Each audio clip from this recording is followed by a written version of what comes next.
Welcome to the Cash Flow Guys podcast. Hey there, howdy. You know what time it is, and you heard the man. This is Tyler Sheff, and I am the host of the Cash Flow Guys podcast. This week, we're going to talk about something pretty cool. We're going to learn how to make money from rent control. That's right.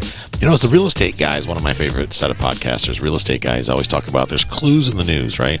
You got to do the math, and then the math will tell you what to do. That's what I've learned from Robert and Russ, and we're going to do exactly that this week. We're going to talk about all this stuff that we're seeing online and all the publications and on the news media and everywhere else, talking about rent control. It's actually happening right here in my local market.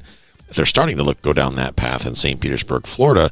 They just recently, if those of you that have been in a cave, they just recently passed a statewide rent control in the state of California. Statewide rent control. That's kind of crazy. Now, Oregon also has rent control, in case you didn't know. And New York has rent control, although New York, it's not statewide. It does not apply in every single city in New York. However, you should be paying attention to these rules. And let me start by saying this. When they pass this new legislation, the very first thing, or when they talk about passing this legislation, your job as an investor, the very first thing that you're going to do is you're going to read what they propose. Here's why. The news lies to us.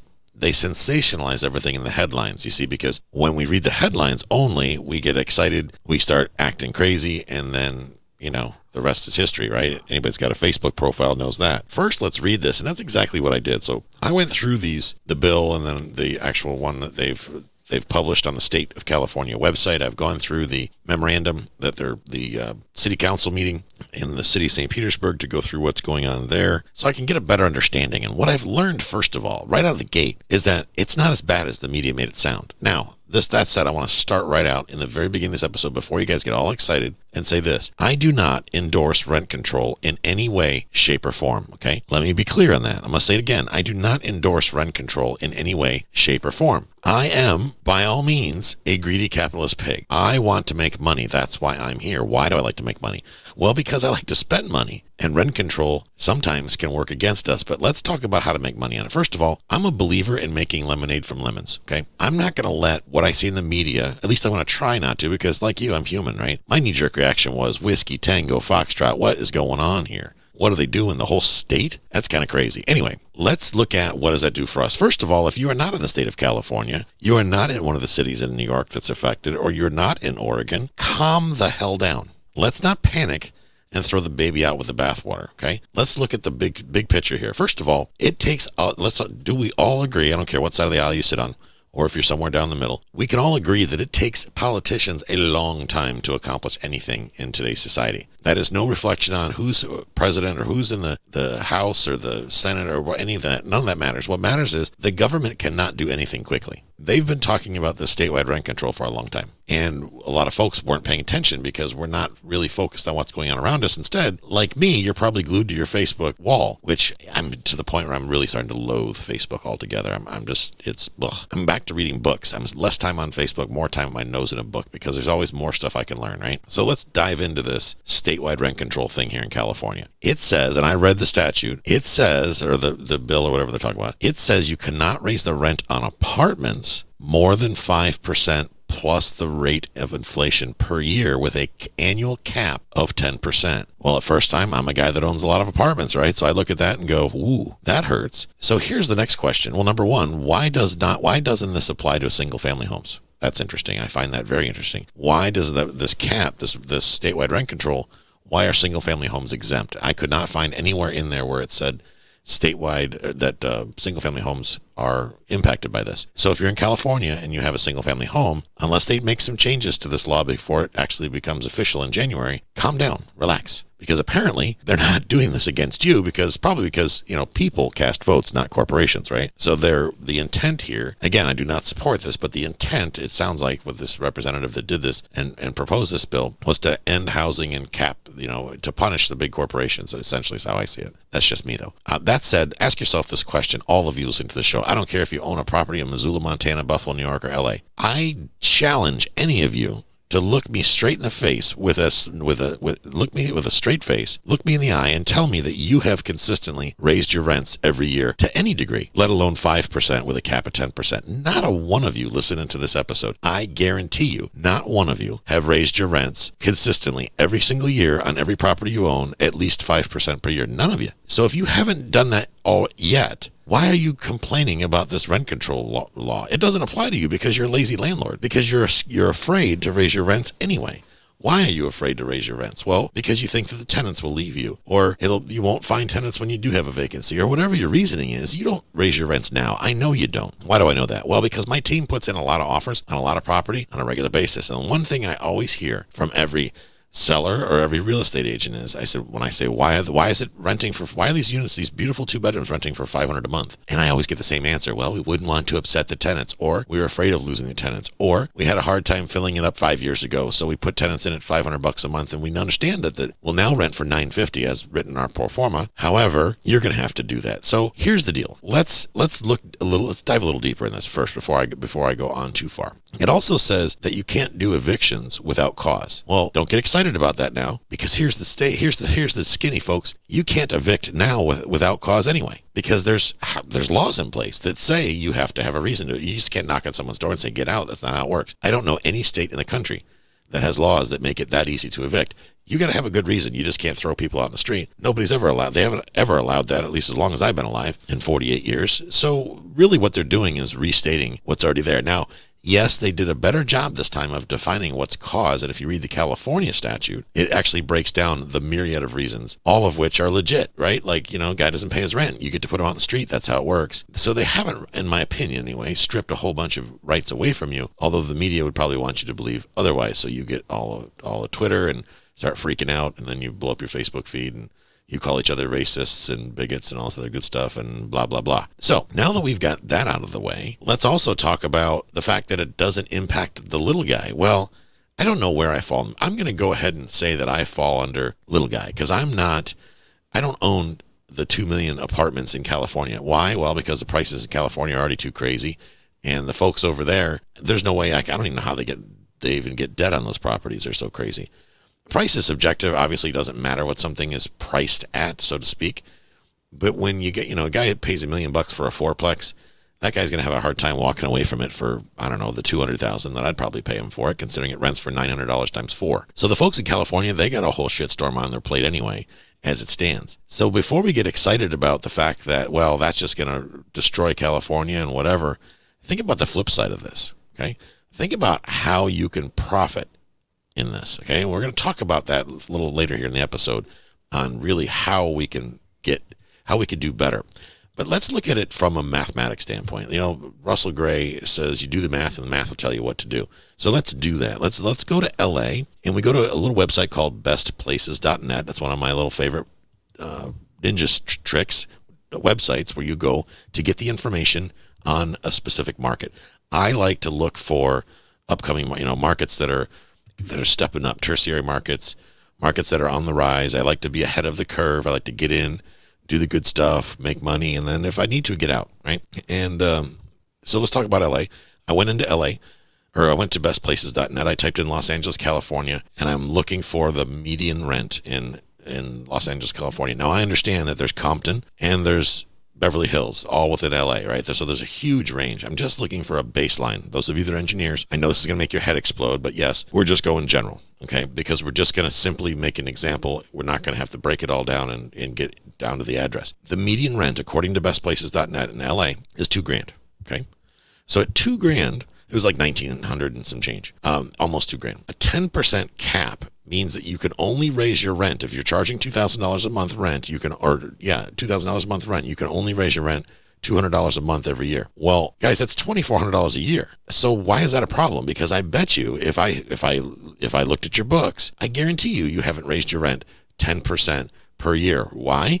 Because if you did, you probably think your tenants would leave and whatever. Or let's be honest, guys, you're probably not adding the value once you buy the property that you think you're going to. Everybody talks a good game when they're out raising money, like we're going to do this and we're going to do that and we're going to do this. But at the end of the day, the less money you spend, the more money everybody makes. So those of you that are doing syndicates, guys, I get it. You raise the money, that's cool. You got a nice operating account, you got your CapEx to do your thing, but let's be honest, if you plan on $10,000 a door, or let's say more conservative, let's say $6,500 a door in improvements, and it comes in at $5,000, great. You're not going to go out and spend the extra $1,500 just because you have it to spend. No, you're going to put it back into the operating accounts and whatnot. You're going to distribute it out to the investors, and you get a piece, and everybody wins, right? So that helps an investor that's using other people's money make more money for them and their investors.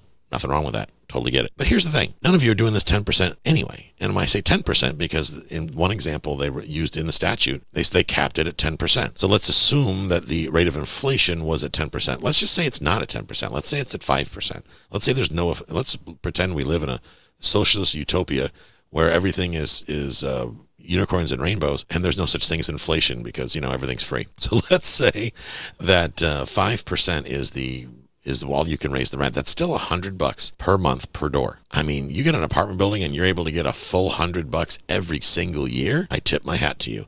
That's impressive. I also think that you're probably going to have a massive amount of vacancy loss that you're going to suffer every year. So let's be honest, folks. You may pull that off when you acquire an asset. Let's say you buy a property. I've done it several times. You buy a property and you stabilize it and you raise rents so the new tenants coming in, or anybody that moves into one of the renovated units, gets a much better product than what was there before. You can easily justify $100 a month rent with no problem. But if you think that you're going to walk into a building and say, I know your carpet has, cat pee stains in it and there's a chalk line in your kitchen, but we're still going to raise your rents $100 and you don't do anything in exchange for that, your tenants are going to leave.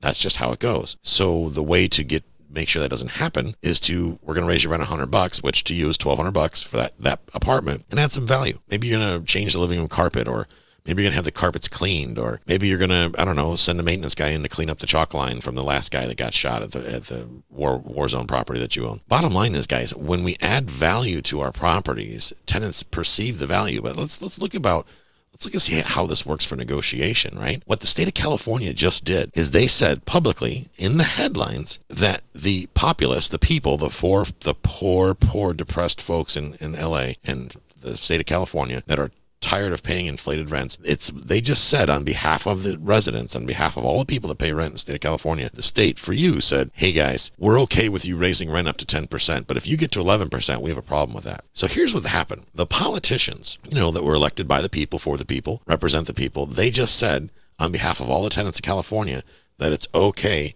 to charge them 5% per year. No problem. So let me ask you this. Why wouldn't you? This is a perfect opportunity, and I'm talking to everybody in the country. This is a perfect opportunity to raise your rents. If you've ever needed a permission slip to raise your rents, if you've ever needed to get more money for your property and raise the value of your buildings, guys, they're waving flags right now. Now is the time. I mean, get on that train and ride it, because you can say, hey, in California, I'm just staying in compliance with California state law, even though this is Florida. Raise your rents across the board by 5%. I challenge you.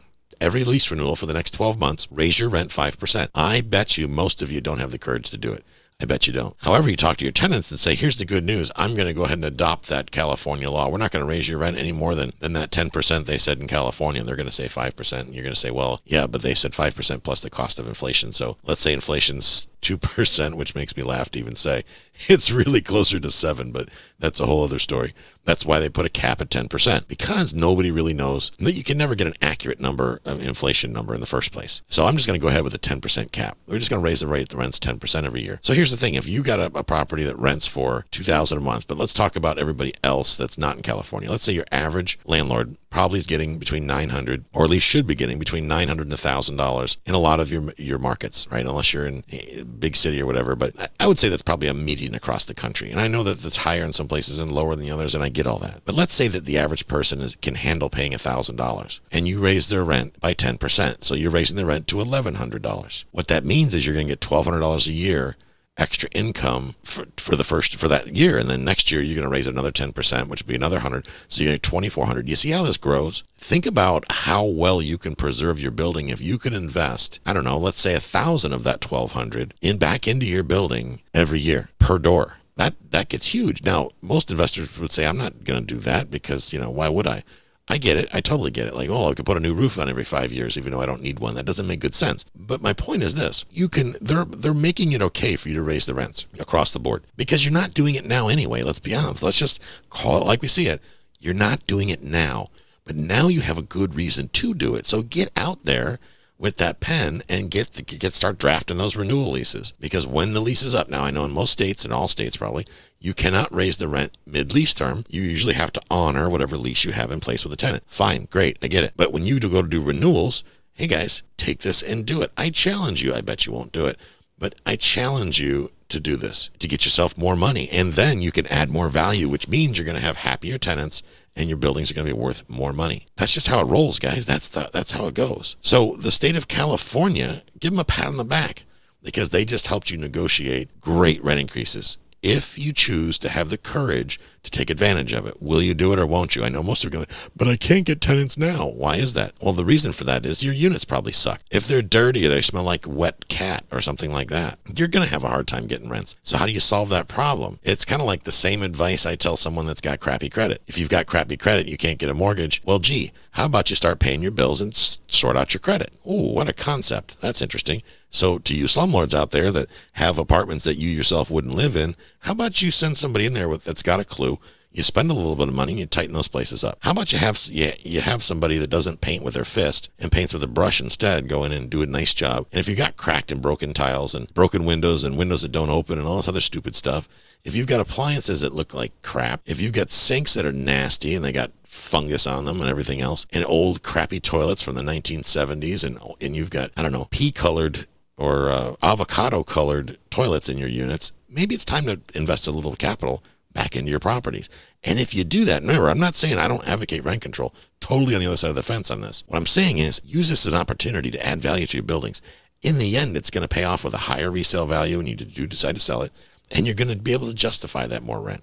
Yes, if your place is a dump, you're not going to be able to get more rent now. I get it. So don't make it a dump. Make it better than a dump. Make it nice. Heck, maybe if it's in a C-class or better neighborhood, maybe do a little bit of landscaping outside and you just do a better job of being a landlord, because your job is to provide clean, safe, affordable housing. And your job also is to be profitable doing so. You shouldn't have to give places away. And, you know, if you've got a duplex and you're only making $200 for the duplex, you're screwed. You're not going to make it. You're going to have a hard time if you blow a water heater. It's going to wipe a year's worth of cash flow. So how do you fix that? Well, guys, we raise the rents. That's how we do that. Now let's talk about buying. State of California. Also, if those of you that ever thought about buying property in California, man, now is the time. If I had any inkling to buy in California, now I'd be all over it, because it's all through the papers. You got both sides of the socialists. They're raising their hands and going, yay, this is the greatest thing ever. Go Bernie Sanders. And the capitalist side is going, oh my God, this is a mess. We're going to lose everything and we're all going to die. So capitalize on that. They've just laid the groundwork for you to sit in front of a seller and go, you want me to buy this building in California? Are you nuts? I mean, obviously you wouldn't say that and still get a good negotiation.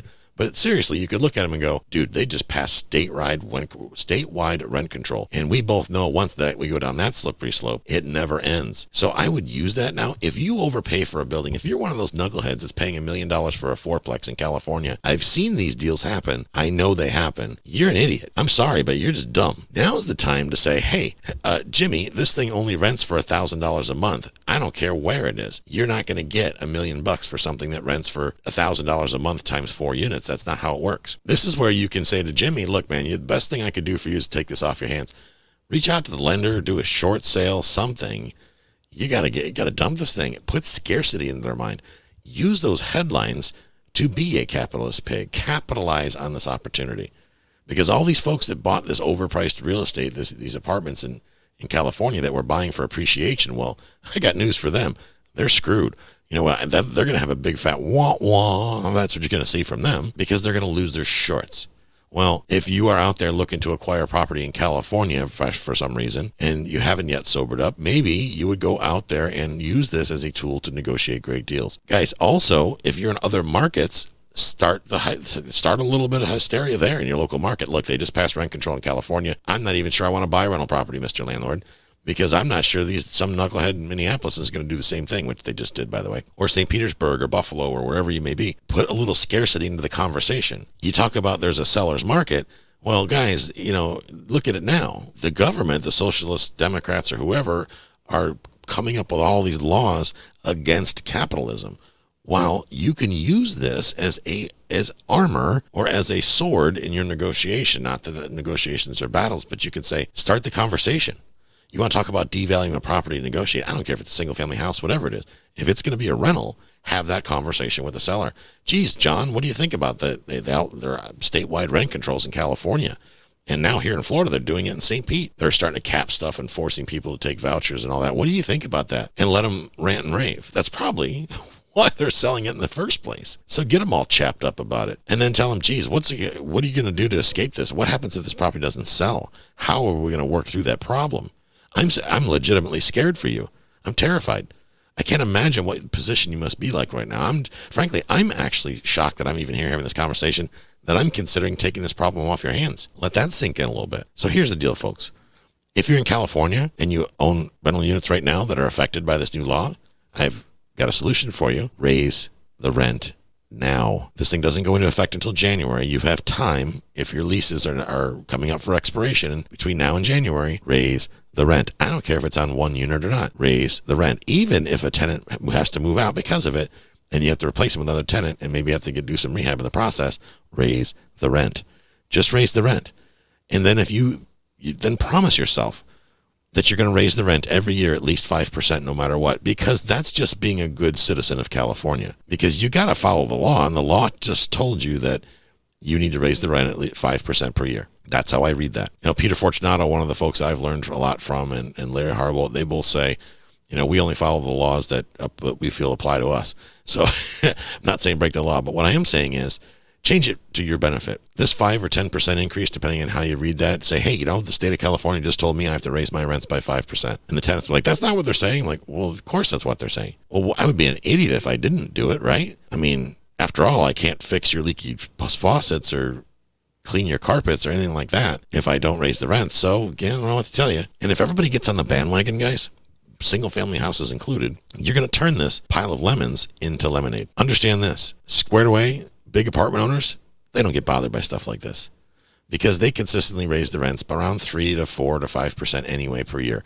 So all this is really doing is it's making it easier for them, making it easier for their tenants to stomach what they were going to do already. That's all this really is. The little guy's going to have a heart attack if they don't learn how to leverage this into smoking hot deals. So now you're armed with that information. I hope you guys take advantage of this and you really think about how you can turn this pile of lemons into lemonade. If you really sit there and focus on that and just calm down and don't be a sheep. Don't follow what everybody else is thinking. Think independently. Look for the positives here. Stay focused on those positives. All right? Guys, I hope you have a great week. I hope you found value in this episode. I hope no matter where you are in the country that you apply this. By the way, those of you who've taken advantage of the One Funnel Away Challenge, I am going to be sending out emails. If you signed up for that, next one's coming, cashflowguys.com/one funnel away. I'll be sending an email out, and you'll hear some bumpers coming out here in the next couple of days. I got some good news for you all. See you soon. This concludes today's episode. You don't have to wait till the next episode to learn to earn. Head over to cashflowguys.com and contact Tyler and his team for more powerful tips and ideas so you can start generating multiple streams of income and escape the rat race.